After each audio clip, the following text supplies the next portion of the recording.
Salam Bapak Ibu yang terkasih di dalam nama Tuhan. Kembali lagi kita berkumpul dalam ibadah doa malam online ini. Mari sama-sama kita berdoa, kita bersatu hati. Sungguh kami bersyukur Tuhan, Engkau Allah yang kami sembah, Engkau Allah yang kami tinggikan. Kau yang telah mencurahkan segala berkat-Mu dalam kehidupan kami. Kau telah menuntun segala aktivitas sepanjang hari kami Tuhan. Kau yang membasuh segala dosa dan pelanggaran kami, sehingga kami pada malam hari ini boleh masuk ke dalam hadirat-Mu. Kami percaya setiap kami yang hadir di mana kami berada, Engkau melawat kami satu persatu, pribadi lepas pribadi Tuhan. Apapun permasalahan kami, apapun yang sedang kami hadapi, kami percaya Engkau sudah membukakan jalan keluar. Terima kasih Bapa, kami menyerahkan ibadah doa malam ini pertengahan sampai akhirnya kami serahkan di dalam satu nama Tuhan kami Yesus Kristus. Haleluya. Amin.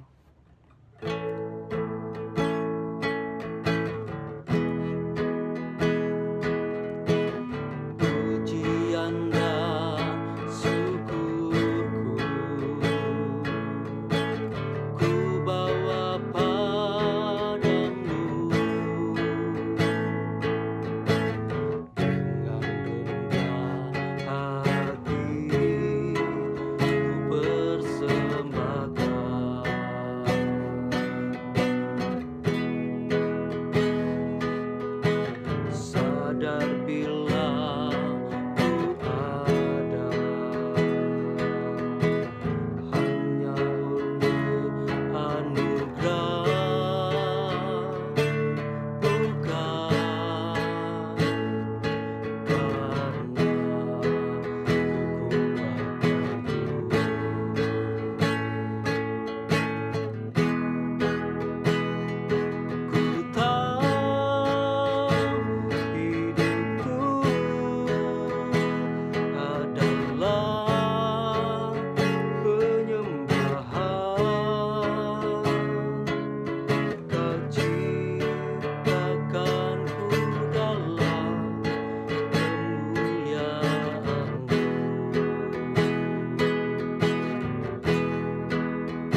Shalom Bapak Ibu sekalian terkasih dalam Tuhan Yesus Kristus. Selamat malam. Hari ini kita masuk di dalam acara rumah doa. Saya berterima kasih hari ini saya mendapat kesempatan untuk kembali menyampaikan firman Tuhan kepada Bapak Ibu sekalian yang hadir di dalam Zoom ataupun melalui IG ataupun melalui YouTube. Semoga apa yang disampaikan ini bisa menjadi berkat bagi kita semua. Mari sebelum kita masuk dalam firman Tuhan, kita akan berdoa. Mari kita satukan hati dalam doa. Bapa, kami ucap syukur Tuhan buat malam hari ini Tuhan. Kami boleh kembali bersama-sama. Tuhan, Engkau memberkati kami Tuhan, berikan kami kesehatan yang baik sehingga kami dapat mendengarkan firman Tuhan pada malam hari ini. Kiranya Tuhan memberkati firman yang Kau sampaikan ini Tuhan melalui hamba-Mu Tuhan, agar menjadi berkat bagi kami semua dan bagi semua orang yang mendengarkan Tuhan. Terima kasih Bapa di surga, hanya dalam nama Tuhan Yesus kami ucap syukur dan berdoa. Haleluya. Kita semua sama-sama katakan amin. Bapak Ibu yang terkasih dalam Tuhan Yesus, malam hari ini saya ingin menyampaikan satu tema yang berjudul Tanah Perjanjian. Mari kita lihat di dalam Bilangan 13 ayat 1 dan 3. Firman Tuhan berkata, Tuhan berfirman kepada Musa, "Suruhlah beberapa orang mengintai tanah Kanaan yang akan kuberikan kepada orang Israel. Dari setiap suku nenek moyang mereka haruslah kau suruh seorang, semuanya pemimpin-pemimpin di antara mereka." Jadi singkat cerita, kemudian Musa menyuruh 10 orang pengintai untuk mengintai tanah Kanaan. Tanah Kanaan ini adalah tanah perjanjian yang telah Tuhan janjikan kepada nenek moyang bangsa Israel, bahwa Tuhan akan memberikan satu tanah perjanjian bagi bangsa Israel. Ya, kalau selama ini bangsa Israel telah berputar-putar tanpa tempat tinggal di padang gurun, nah ini adalah tujuan terakhir dari perjalanan bangsa Israel menuju tanah perjanjian, yaitu tanah Kanaan. Sesudah Musa menyuruh 10 orang pengintai ini untuk mengintai tanah Kanaan, sesudah lewat 40 hari pulanglah mereka dari pengintaian negeri itu dan langsung datang kepada Musa, Harun dan segenap umat Israel di Kades, di padang gurun Paran. Mereka membawa pulang kabar kepada keduanya dan kepada segenap umat itu, dan memperlihatkan kepada sekaliannya hasil daripada negeri yang mereka intai. Mereka menceritakan kepadanya, "Kami sudah masuk ke negeri kemana kau suruh kami, dan memang negeri itu berlimpah-limpah susu dan madunya, dan inilah hasilnya," kata mereka. "Hanya bangsa yang diam di negeri itu kuat-kuat, dan kota-kotanya berkubu dan sangat besar. Juga keturunan enak telah kami lihat di sana." Kemudian Kaleb mencoba menenteramkan hati bangsa itu di hadapan Musa. Katanya, "Tidak, kita akan maju dan menduduki negeri itu, sebab kita pasti akan mengalahkannya." Saya akan lanjutkan firman Tuhan. Tetapi orang-orang yang pergi ke sana bersama-sama dengan dia berkata, "Kita tidak dapat maju menyerang bangsa itu, karena mereka lebih kuat daripada kita." Juga mereka menyampaikan kepada orang Israel kabar busuk tentang negeri yang diintai mereka itu, dengan berkata, "Negeri yang telah kami lalui untuk diintai adalah suatu negeri yang memakan penduduknya, dan semua orang yang kami lihat di sana adalah orang-orang yang tinggi-tinggi perawakannya. Juga kami lihat di sana orang-orang raksasa, orang enak yang berasal dari orang-orang raksasa, dan kami lihat diri kami seperti belalang, dan demikian juga mereka terhadap kami." Tetapi Yosua bin Nun dan Kaleb bin Yefun, yang termasuk orang-orang yang telah mengintai negeri itu, mengoyakkan pakaiannya dan berkata kepada segenap umat Israel, Negeri yang kami lalui untuk diintai itu adalah luar biasa baiknya. Jika Tuhan berkenan kepada kita, maka Ia akan membawa kita masuk ke negeri itu dan akan memberikannya kepada kita. Suatu negeri yang berlimpah-limpah susu dan madunya. Hanya, kata Joshua dan Kaleb, janganlah memberontak kepada Tuhan dan janganlah takut kepada bangsa negeri itu, sebab mereka akan kita telan habis. Yang melindungi mereka sudah meninggalkan mereka, sedang Tuhan menyertai kita. Janganlah takut kepada mereka. Demikian firman Tuhan, Bapak Ibu sekalian. Bapak Ibu, firman Tuhan di atas menggambarkan bagaimana Tuhan telah menetapkan suatu negeri yang berlimpah-limpah susu dan madu kepada bangsa Israel. Dan firman Tuhan juga bukan hanya untuk bangsa Israel, tetapi juga untuk kita semua, umat pilihannya, umat tebusannya. Tuhan juga telah menyediakan kepada kita suatu tanah yang berlimpah-limpah susu dan madu. Di mana tanah itu? Tanah yang berlimpah-limpah susu dan madu itu di bumi. Bapak Ibu sekalian, pada waktu Tuhan menjadikan Adam dan Hawa pada awal penciptaan, Tuhan menempatkan Adam dan Hawa ini di Taman Eden, suatu taman yang baik, yang subur, yang makmur, yang penuh dengan kelimpahan, di mana Adam dan Hawa ini tidak perlu bersusah payah ya untuk mengerjakannya. Semua sudah ada, baik buah-buahan, segala makanan yang mereka perlukan, ikan segala macam, semua sudah tersedia di Taman Eden ini. Dan Tuhan berfirman, beranak cuculah dan penuhilah bumi ini. Tuhan menjadikan Adam dan Hawa ini adalah institusi keluarga pertama yang ada di bumi. Jadi di manakah tanah perjanjian yang Tuhan berikan kepada kita di bumi ini? Tuhan berikan kepada kita tanah perjanjian adalah keluarga kita, Bapak Ibu sekalian. Ya, keluarga adalah satu tempat di mana kita berkumpul. Tidak ada satupun manusia di bumi ini yang tidak punya keluarga. Setiap orang pasti punya orang tua, punya ayah dan ibu, ya. Kemudian juga keluarga sanak saudara, ya. Semua pasti ada keluarga di bumi. Tetapi ada juga orang-orang yang terpisah dari keluarganya. Ya, entah karena faktor apapun, mereka terpisah dari ayah dan ibunya, terpisah dari saudara-saudarinya, tetapi itu bukan berarti mereka tidak memiliki keluarga. Mereka memiliki keluarga. Nah, apa itu? Jadi susu dan madu berbicara mengenai keharmonisan, kebahagiaan, kedamaian, sukacita, dan tentunya berkelimpahan di dalam keluarga. Ya. Nah, pertama Tuhan berbicara mengenai tanah perjanjian, yaitu keluarga kita. Tuhan hendak memberikan kepada kita suatu keluarga yang berlimpah susu dan madu. Ya.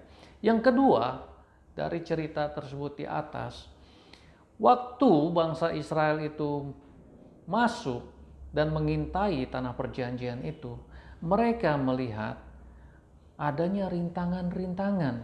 Apa itu? Mari kita lihat. Hanya bangsa yang diam di negeri itu kuat-kuat dan kotanya berkubu dan sangat besar.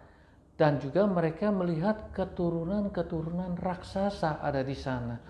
Jadi waktu mereka itu mau masuk, mereka melihat begitu besar tantangan itu. Ada rintangan-rintangan yang menghalangi mereka untuk memiliki tanah yang berlimpah susu dan madu yang Tuhan janjikan. Jadi sebenarnya Tuhan tahu nggak bahwa tanah yang hendak Tuhan berikan itu kepada mereka itu sekarang ini didiami oleh penduduk yang besar-besar, orang-orang raksasa yang mana jauh lebih besar daripada orang-orang Israel. Tentu menurut saya Tuhan tahu, ya, Tuhan tahu ada orang-orang raksasa yang tinggal di sana, ya. Lalu bisa nggak menurut kita Tuhan menghalau orang raksasa itu dari tanah Kanaan agar bangsa Israel ini dengan mudah masuk ke tanah Kanaan itu tanpa harus melalui rintangan. Jadi istilahnya nih, semua udah Tuhan bersihkan ya. Jadi kita enak tinggal masuk aja gitu ya, tinggal kita menikmati. Bisa nggak? Bisa sekali ya. Tetapi kenapa Tuhan tidak menghalau penduduk yang besar-besar seperti raksasa itu dari tanah Kanaan? Karena menurut saya rintangan-rintangan itu Tuhan pakai untuk menunjukkan kuasanya, untuk menunjukkan penyertaannya, untuk menunjukkan kasihnya kepada bangsa Israel. Ya, melalui rintangan-rintangan ini Tuhan mau agar bangsa Israel melihat adanya Tuhan yang selalu menyertai mereka, yang selalu membela mereka di dalam kesulitan-kesulitan, sehingga hati mereka bisa selalu ingat kepada Tuhan. Benar ya, kalau kita hidup ini tidak pernah mengalami masalah, kita hidup selalu enak gitu ya, apakah kita ingat akan Tuhan? Saya rasa belum tentu ya. Kalau kita melihat ya sekarang fenomena di negara Eropa, mereka itu hidupnya semua sudah terjamin oleh negara ya. Mereka hidupnya sudah dibiayai oleh negara. Yang tidak punya kerjaan mereka diberikan uang oleh negara. Kemudian bila mana mereka sudah tua, mereka tidak perlu bekerja, mereka setiap bulan didanai oleh pemerintah, diberikan uang untuk biaya hidup oleh pemerintah. Demikian juga mereka tidak perlu susah-susah mencari rumah ya, karena negara menyediakan rumah-rumah yang murah buat mereka. Jadi apa yang terjadi? Yang terjadi adalah mereka nyaman hidupnya. Ya, mereka tidak punya tantangan, sehingga mereka akhirnya gereja-gereja di Eropa menjadi apa? Sepi. Ya, kalau banyak hamba-hamba Tuhan yang datang ke sana, mereka cerita, yang datang ke sana tuh gereja tuh sepi. Yang datang itu hanya orang-orang tua, dan itu pun hanya sedikit yang hadir. Jadi memang Tuhan seringkali mengizinkan rintangan-rintangan itu ada untuk kita supaya selalu ingat akan Tuhan, dan untuk Tuhan menyatakan kebaikannya, kasihnya, kuasanya kepada kita. Jadi demikian dalam hidup kita ini ya, di dalam keluarga ada beberapa rintangan-rintangan yang kita memang harus hadapi ya. Ada beberapa rintangan yang saya sering dengar ya dari beberapa jemaat, mungkin rekan-rekan saya menceritakan, mungkin saya bisa sharingkan juga. Apa itu rintangan-rintangan dalam keluarga? Terutama adalah pertama, perbedaan prinsip keuangan ya, bisa menjadi sumber masalah. Istri menganggap suaminya sangat pelit dalam hal keuangan.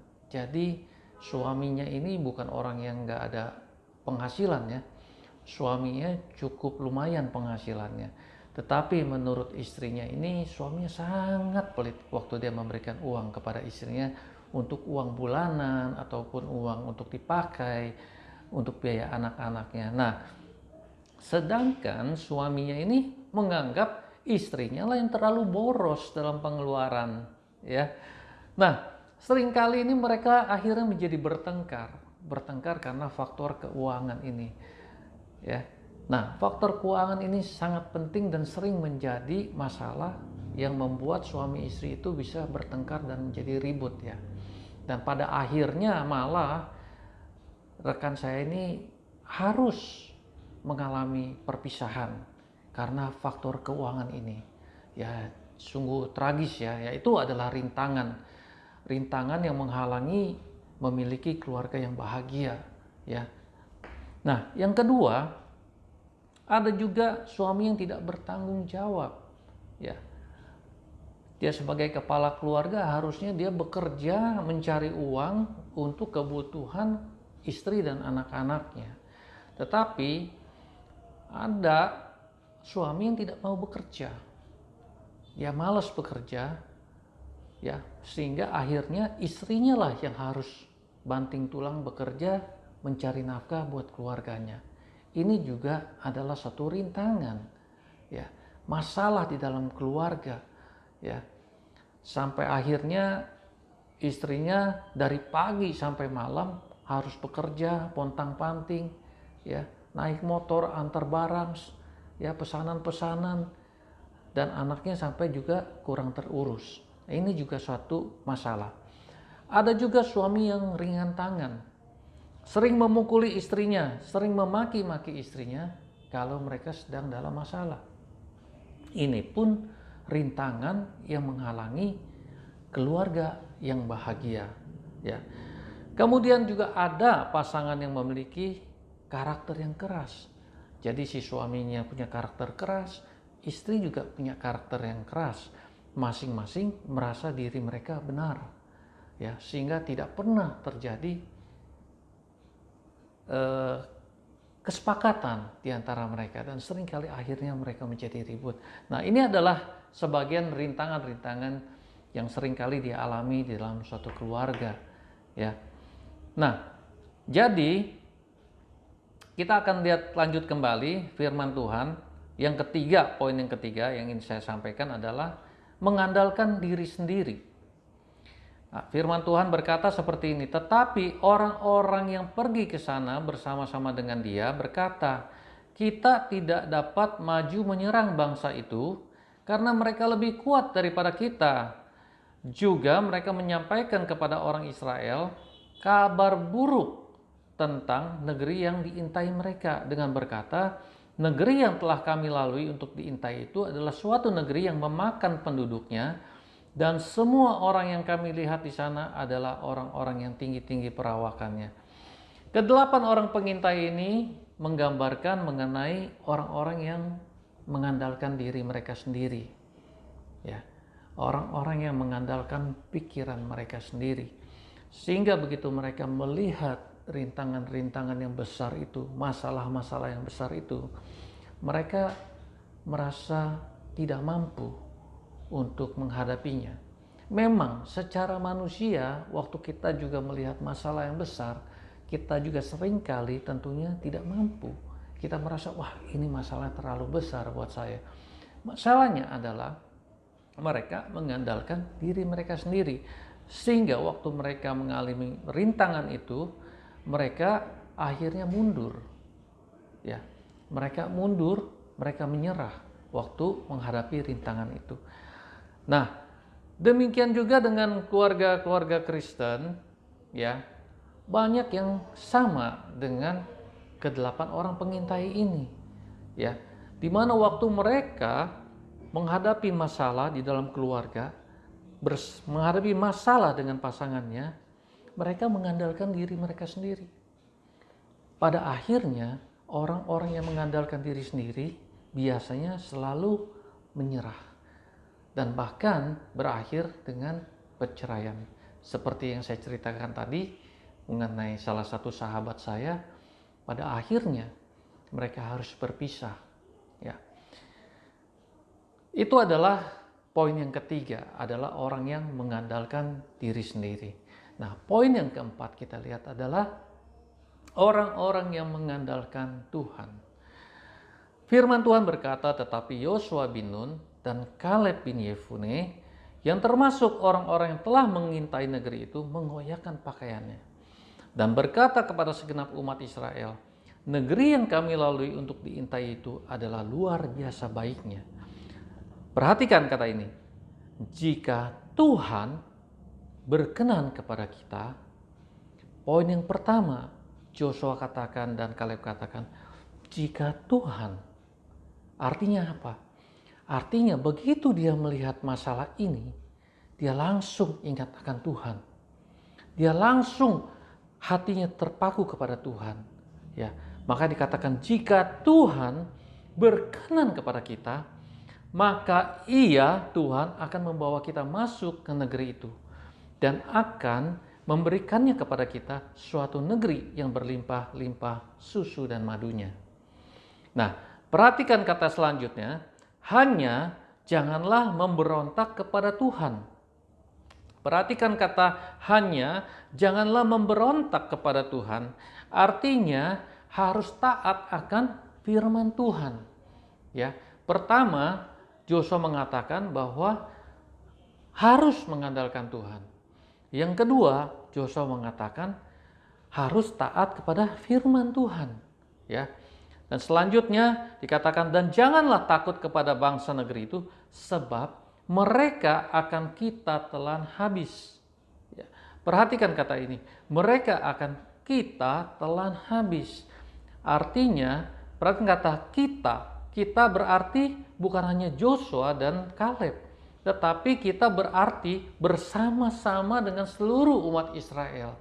Artinya ada kerjasama di antara semuanya yang terlibat. Ya, jadi saya akan lanjutkan lagi firman Tuhan.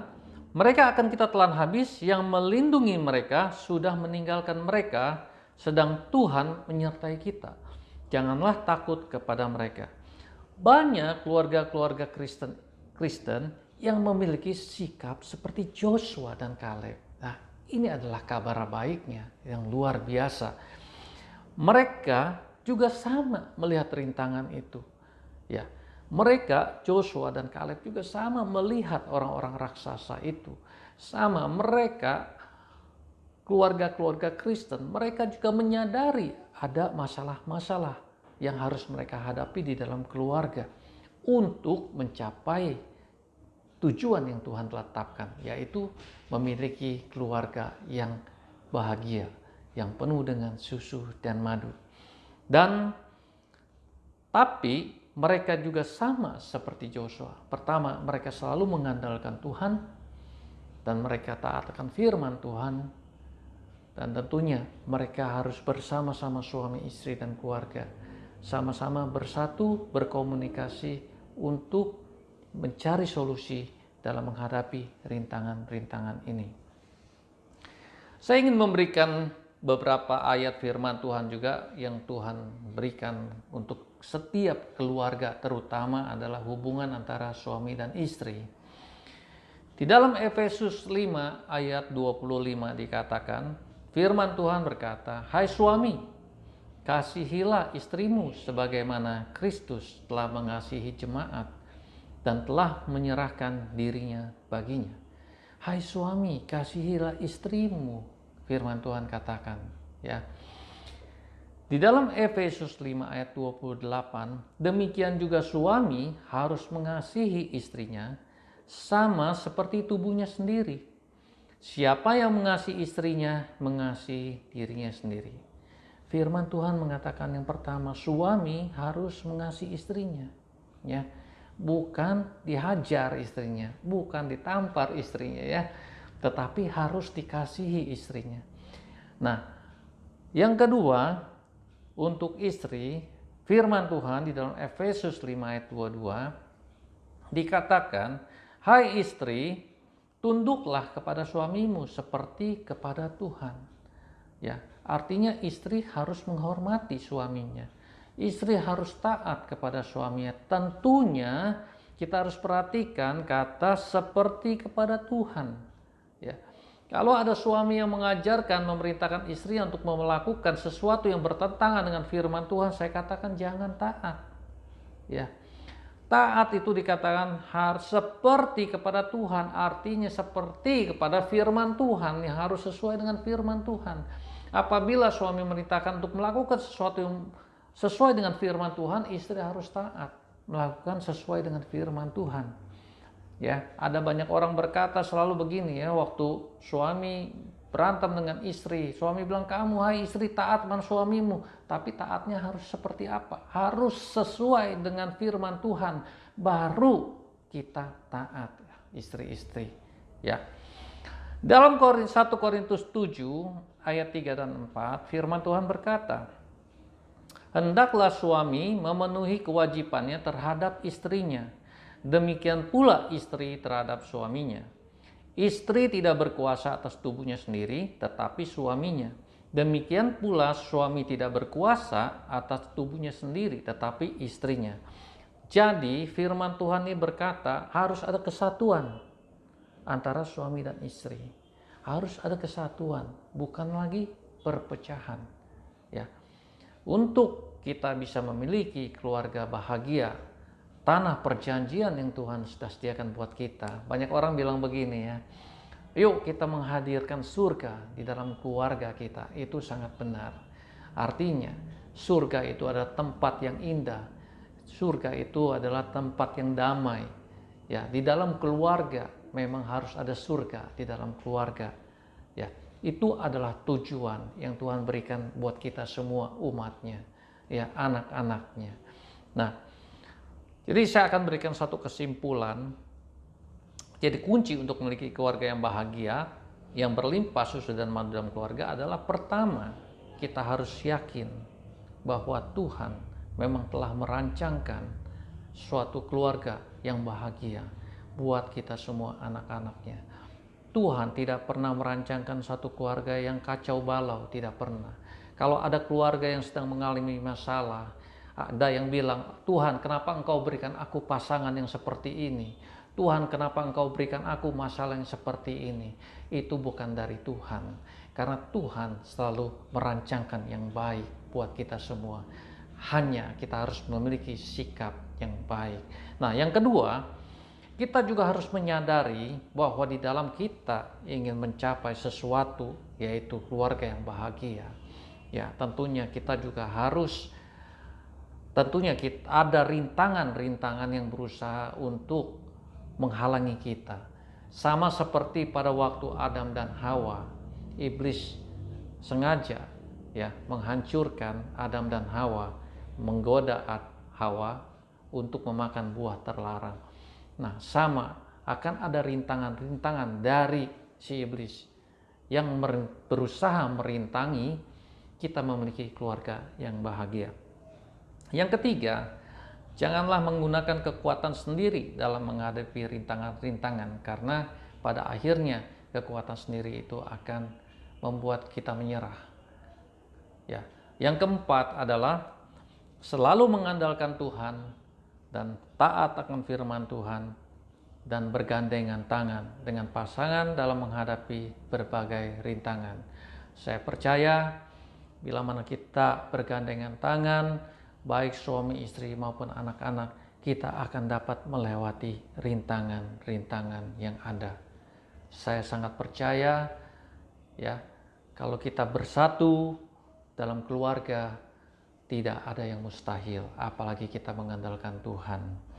Ya, kalau masih ada waktu, saya sebetulnya ingin menyampaikan ada satu cerita di mana seorang hamba Tuhan, dahulu keluarganya adalah orang Kristen. Dia Kristen, yang pria, istrinya juga Kristen. Nah, dia ini adalah seorang pelaut. Ya, dia selalu meninggalkan istrinya, dan biasa kehidupan seorang pelaut, dia mampir di negara mana-mana dan dia punya istri di mana-mana. Dan waktu dia pulang ke rumah, seringkali dia selalu bertengkar dengan istrinya. Ya, bahkan dia sering meninju istrinya. Istrinya sering dipukuli, ditampar, dihajar sama dia. Ya, sehingga pada suatu hari, tapi istrinya tidak membalas dia. Ya, istrinya tidak membalas, istrinya berdoa. Istrinya mengandalkan Tuhan. Ya, istrinya tidak minta cerai kepada dia. Ya, istrinya berdoa, sehingga pada suatu hari waktu dia kembali dari pelayaran, dia pulang ke rumah, dia melihat istrinya sedang bersujud, menangis, berdoa. Berdoa untuk siapa? Berdoa untuk dia. Ya, pada waktu dia mendengar itu, Tuhan bekerja di hatinya. Tuhan bekerja sehingga hatinya begitu tersentuh, dan dia pada saat itulah dia baru menyadari. Dia melihat istrinya begitu mengasihinya. Walaupun dia sudah hajar istrinya, seringkali dia pukul, dia hajar, tetapi istrinya tetap mengasihi dia, tetap berdoa untuk dia, dan berdoa agar Tuhan memulihkannya. Nah, hari itu dia bertobat. Hari itu dia peluk istrinya, dia minta ampun, dia minta maaf kepada istrinya, dan Tuhan memberkati kehidupan mereka. Tuhan memberkati pelayanannya, Tuhan memberkati keluarganya, sehingga mereka juga hidup dalam kelimpahan.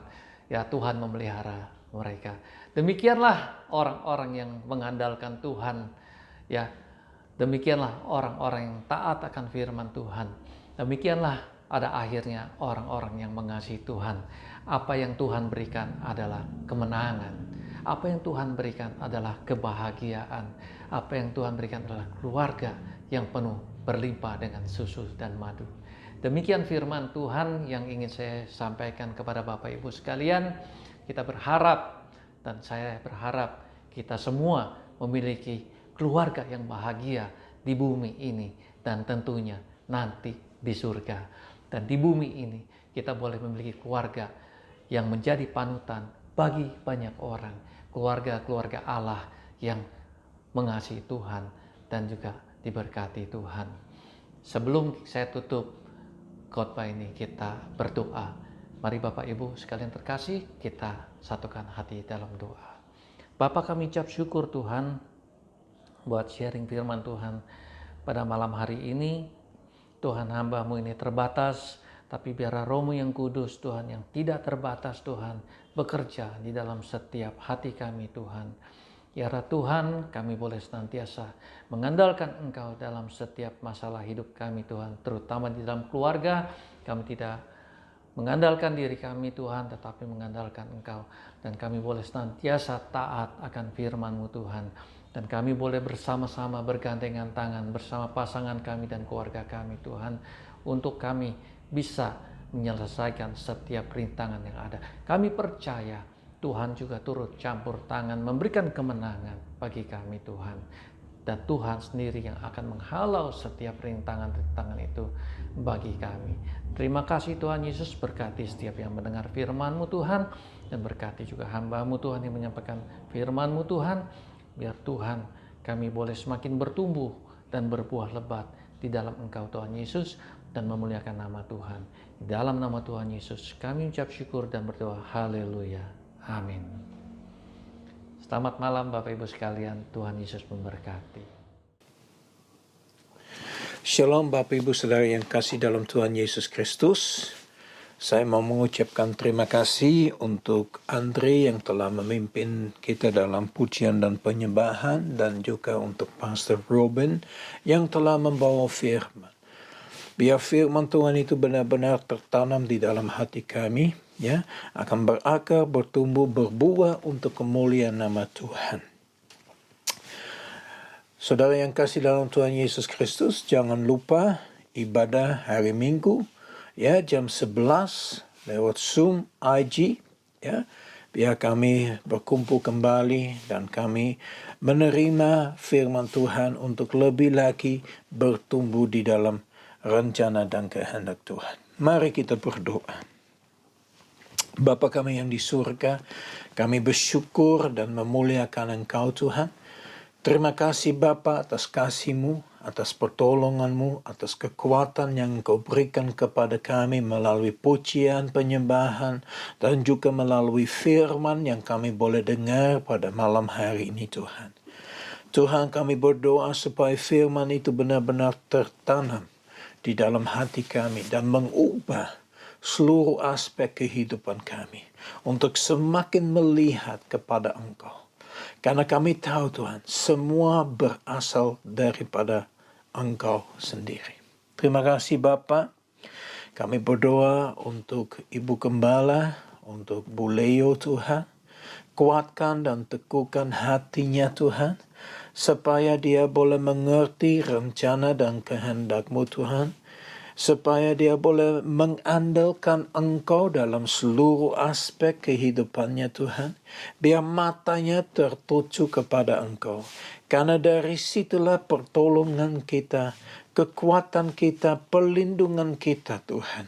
Semua datang daripada Engkau sendiri Bapa. Bapa, biar beliau juga berfokus kepada rencana dan kehendak yang Engkau miliki buat dia. Kami serahkan anak, mantu, dan cucu-cucu ke dalam tangan Engkau Tuhan. Dimanapun mereka berada, mereka boleh merasakan kasih sayang-Mu Tuhan. Boleh tahu bahwa Engkau tetap bersama dengan mereka. Dan Engkau tidak pernah meninggalkan salah satu pun Tuhan. Engkau selalu ada bersama-sama Tuhan. Kami juga berdoa untuk semua umat MCC, baik di Surabaya maupun di Jakarta, Bapa, tutup bungkus mereka dengan kuasa darah-Mu Tuhan. Tuhan, biar mereka benar-benar boleh dipersiapkan untuk kedatangan Tuhan Yesus yang kedua kalinya Tuhan.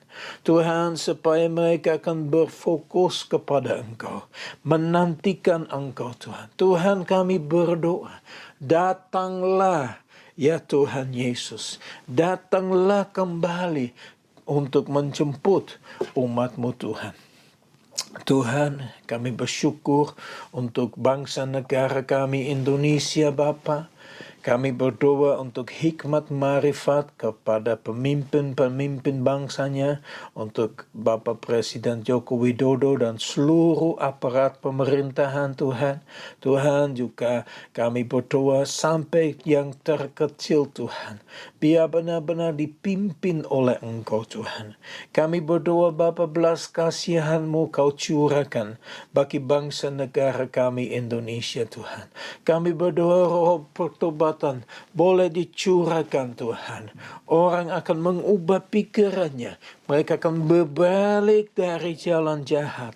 Mereka akan menunjuk kepada rencana kehendak-Mu Tuhan. Tuhan, kami berdoa kebangunan rohani boleh terjadi atas negara kami Indonesia Tuhan.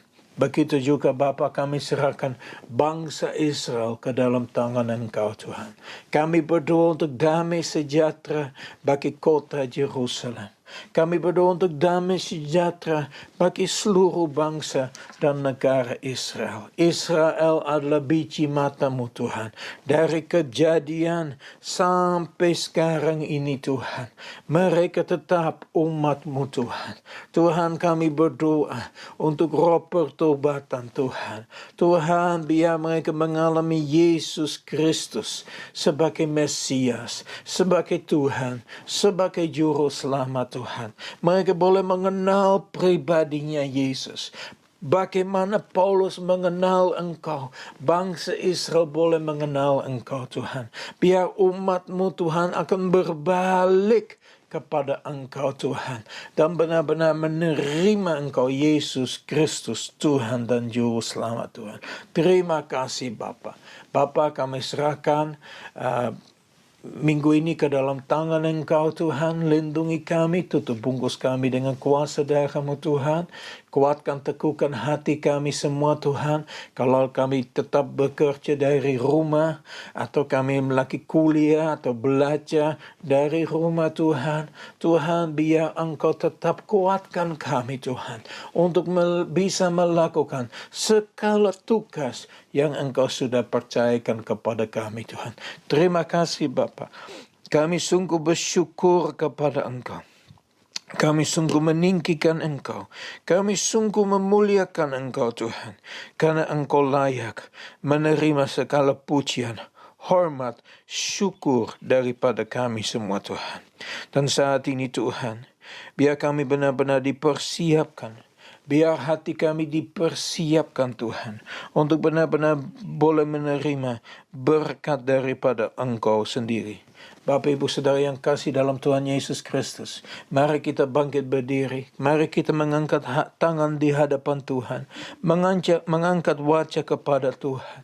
Karena kami sadar, dari situlah pertolongan kita, dari situlah kekuatan kita, dari situlah perlindungan kita, dari situlah segala-galanya. Terima kasih Tuhan. Saat ini Bapa, kami siap untuk menerima berkat daripada Engkau sendiri. Tuhan memberkati Engkau dan melindungi Engkau. Tuhan menyingeri Engkau dengan wajah-Nya dan memberi Engkau kasih karunia. Tuhan menghadapkan wajah-Nya kepadamu dan memberi Engkau damai sejahtera.